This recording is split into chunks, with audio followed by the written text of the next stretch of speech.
Welcome back to the channel. Today, kind of a different style video. Our team captain, business partner, really good friend, filmed a really cool video, and he doesn't have very many subscribers. So I'm going to put it on my channel.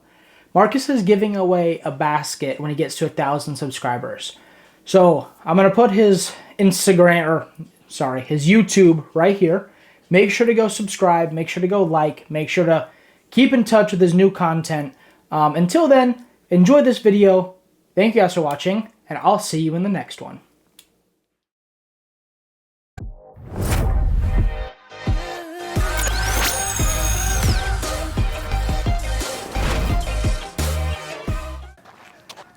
How we doing? We're out here Red Mountain South. I'm on the second tee box. We're just gonna play however many holes possible. Wifey looked at me and was like, you need to go play. I was like, you're probably right. Been one of those weeks. She's just like, bring me dinner, so love that lady. Let's get into it. Second hole here, it's 450. So it's probably like 380 to get it over the road. I'm just gonna throw the new Finish Line torque and just put a little position play. It's par 4.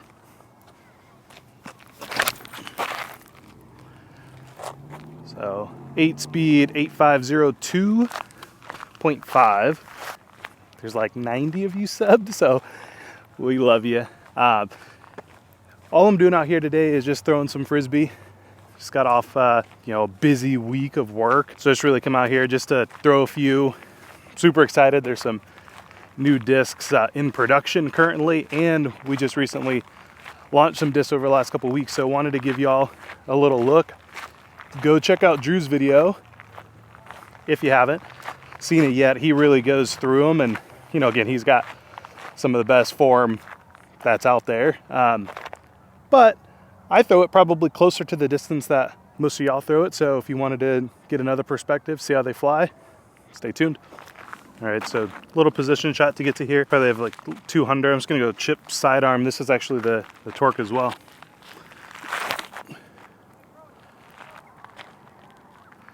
Yep, skipped up there, circle 1.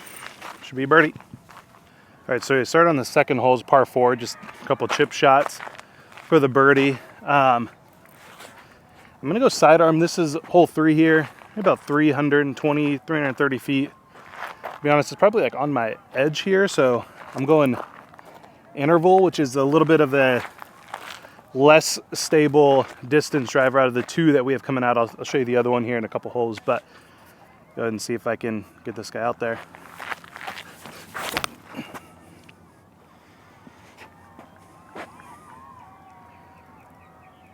Yeah, that looks really good actually. So that interval is more of a season destroyer, which is what I typically would throw here.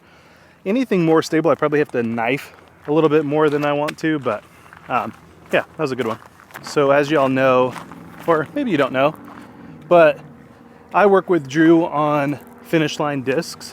I don't own it or anything like that. I'm just a friend, helping a friend out, trying to see, what we can do. It's a relatively new company, a lot of excitement in disc, and it was an easy decision for me to want to be a part of it and join, and I think naturally want to see my friends do well in business and life and relationship, everything. So figure, why wouldn't I want to help out? So we've got these new discs coming out, and in these distance drivers. So you just saw the interval. I think I just parked this hole. And we've got the Daytona, which is a more stable distance driver, similar speed, similar glide, maybe a little bit less due to its overstability, but gonna complement each other really well. And I like to just give you some context on what it's like for an amateur. I play MA2. My buddies tell me I should play MA1. I'm rated like 920, so I fall into the MA2, which is what I've been playing, but I have average, maybe slightly above average speed when it comes to how far a disc goes. This hole is like I said, 320 or 330. So this is cool. This guy just went 350, which isn't like super impressive, for some of y'all in terms of sidearm, but I'll say for me, this I have to throw it really good to get my season destroyer here. Not saying that this thing's gonna go further than your destroyer, that's a really good disc, but I think it's holding up, which is really good, and I've loved to throw this so far. So try and bang this putt here. Try not to get bit by a snake. Oh my, hung.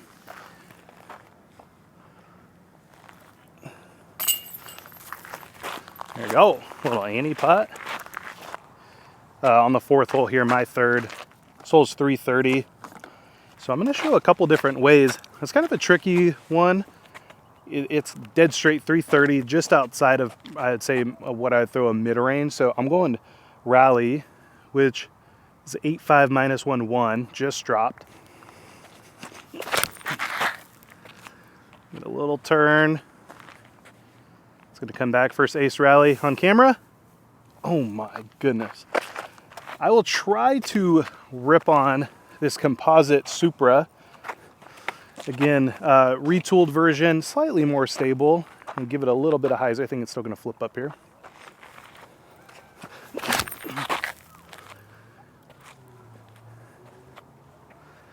So didn't turn, stayed straight, and yeah, a little short left, right, just outside C1. All right, and here's another way I can get to this hole. All right, so this is the Daytona. Little pop top. There's a kind of a higher line. It's 330, so again, I'm counting on this overstability to kind of dump and soak up a little bit of this distance here.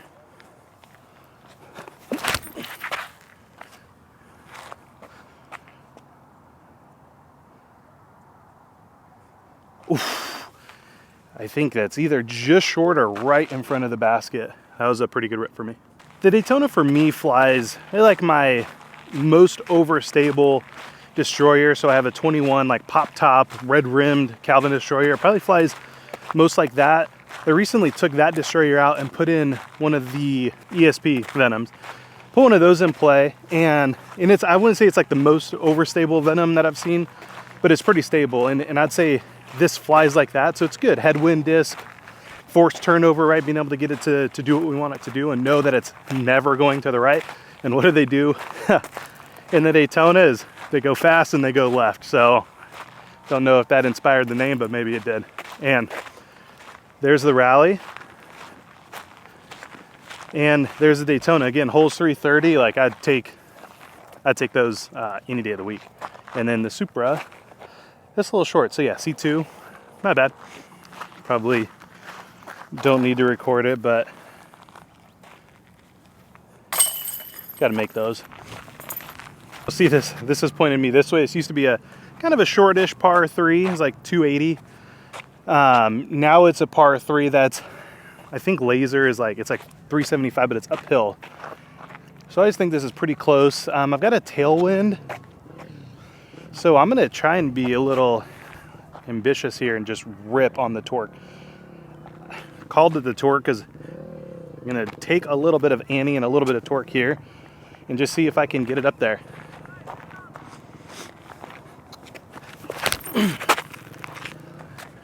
It's kind of turned over, ripped over on it. Coming back. Yeah, I mean, it's probably 4 hundo. Like, that thing flies so good. That's what's really fun about that torque. It's a disc for a fairway that I can throw on forehand, which I haven't been able to do outside of Raptor. But I want the more pushy one for a backhand, and so that, throwing it probably right about at my threshold and throwing it flat, I probably had a little bit of Annie. I know I've got a smidge of tailwind, but I think like I was never gonna lose that disc to the right. It's really good, and I wear the mic on the right hand side to get a little snap. So I know you see like Drew or some of these guys, they wear it on the left hand side. They don't need the video effect. I can promise you that's there strategically. Sunset looks pretty good. I am, yeah, probably 30 feet. Bang this, a little headwind, OB long. Oh my, I was scared. Thought it was gonna lift a little bit, never gave it a chance.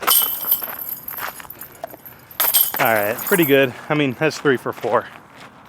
I'll take it. Stick with me at the end of the video I'm gonna tell you about a couple things. One is a giveaway basket, like a full-size basket. The other thing too is a way that you can get 3 discs for, I don't like that, 3 discs for 30 bucks.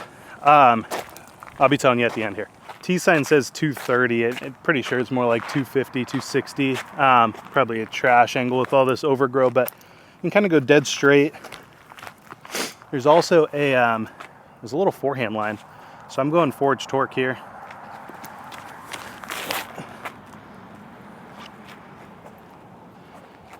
Yeah, just right. The other option, so this Daytona, this is where I might go a little higher, a little bit of Annie, and then let the stability just bring it down on its nose, so to kind of go up in speed a little bit.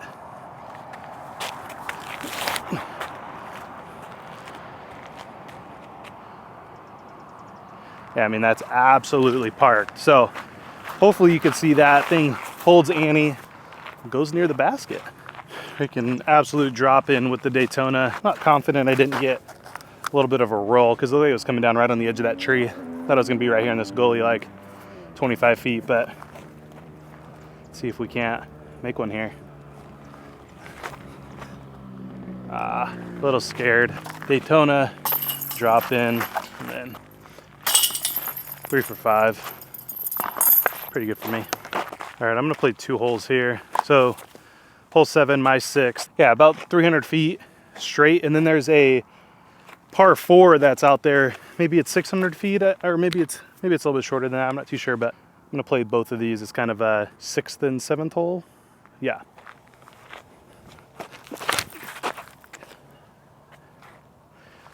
All right, composite Supra. I probably didn't give it enough time to get back. Interval here. So hole 7, par 4.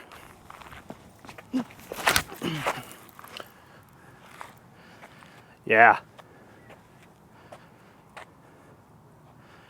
Yeah, that's ripped for me.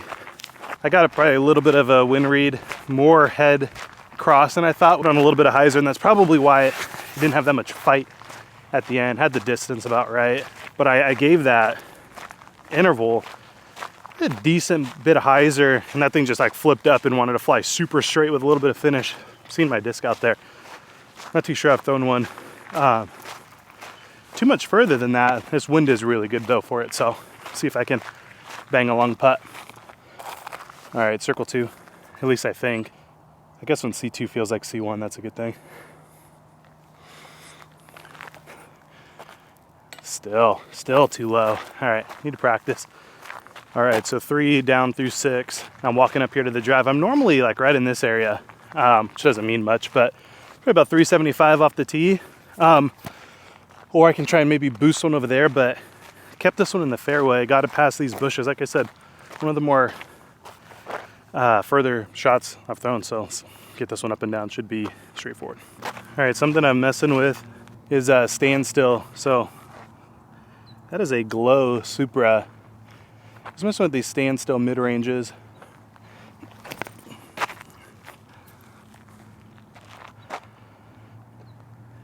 Yeah, perfect.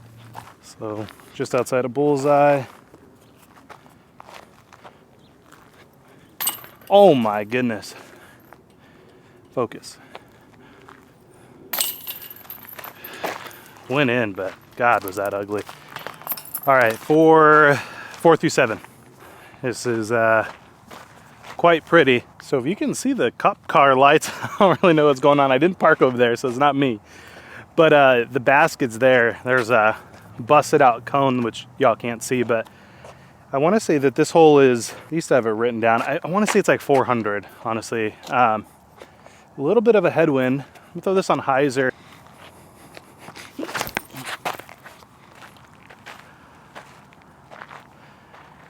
Yeah, that thing just flies forever. Okay. I'm gonna go play that one, obviously, but that's probably gonna be a par. I'm gonna see if I can get the rally there. I normally am not throwing 8 speed here. This is like my distance driver hole. Like I said, it's probably about 400 feet.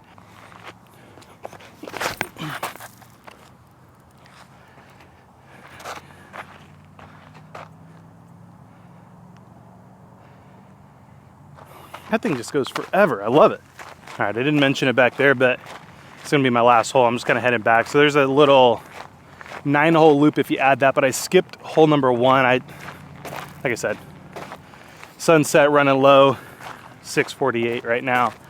Wifey's hungry, kids are hungry, so gonna get back, and so just wanted to get out and play a few holes. But so here's the rally.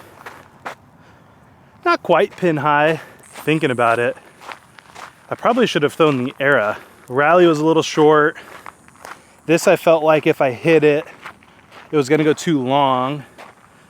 So honestly, the Era, which kind of sleeping on, unfortunately, I had this freaking absolutely love it. Let's see if I can make one. Try and give it height. play that back. Try and give it height and then just throw it at the base of the tripod. I'm sorry. 4 through 7, not too bad. Not too bad. Not great, but not bad. I probably shoot 5 or 6 on like a good but decent day. Nothing too special around this place. In a lot of the holes I didn't play are some of the tougher ones. So I think my PB there is maybe 9 or 10. Anyway, y'all don't care what I shoot. I told you in the beginning, I'm giving away a basket at 1,000 subscribers on this channel. We're a long ways away. I think, you know, wishful thinking maybe, better camera, better quality, better mics, hopefully some better audio. We should get there eventually. I think consistency and time, we'll see. But so at 1,000 subs, one of my subscribers is gonna get a basket. The other thing that I wanted to talk about was Drew Gibson and I work together on a subscription box. Typically it's 2 discs for $30, I think $36.50 ship. So pretty good deal. You know, again, it's gonna be limited stamps, early releases of stuff that's maybe harder to get. But again, from like dollar for dollar retail wise, we're doing good. But I think we're in our 15th month now. So we're excited to announce that it's gonna be 3 discs for $30 September. So get in, spaces are limited. We did open it up a little bit, anticipating a little bit of an influx, but still figuring out this YouTube thing. I'll say spaces are limited. I think there's, you know, again, not too many subs here. So I think Drew talking about it or it going up on his Instagram might be the thing that pushes it over the edge in terms of what we have from capacity, since we pre-order all these discs and then, you know, hope to sell out. If you all go check that out, really appreciate it. I'll drop the links and everything in the description below, and we'll see you in the next one. Peace.